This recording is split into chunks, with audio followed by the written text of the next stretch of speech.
દ્વારકાના ખંભાળિયાના ઘી ડેમની પાસે આવેલી ઘી નદીમાંથી પસાર થતી પાઇપલાઇનમાં ભંગાણ સર્જાયું છે, જેને કારણે 3 દિવસથી ખંભાળિયા શહેરમાં પીવાના પાણીનું વિતરણ ઠપ થયું છે.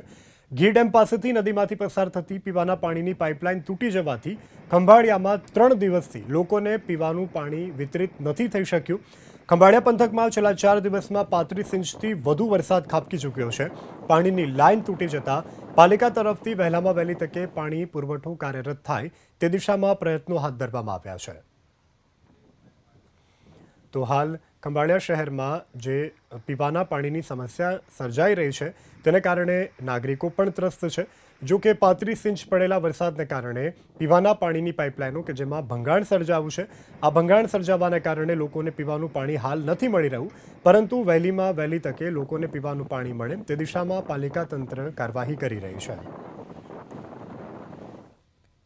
દેવભૂમિ દ્વારકાના ડિસ્ટ્રિક્ટ હેડક્વાર્ટર તરીકે ખંભાળિયામાં ભારે વરસાદના કારણે 3 દિવસ પહેલાં ખંભાળિયા નગરપાલિકાની ઘી ડેમ હેડવર્ક ખાતેથી જે મેઇન સપ્લાય લાઈનો છે 400 ડાયાની 300 ડાયાના જે સપ્લાય લાઈનો છે એમાં ઘી ડેમ 7 ફૂટ જેટલો ઓવરફ્લો થતાં વધારે તેમાંથી પાણીની લાઈનોના બધે લાઈનનું ધોવાણ થયેલ છે.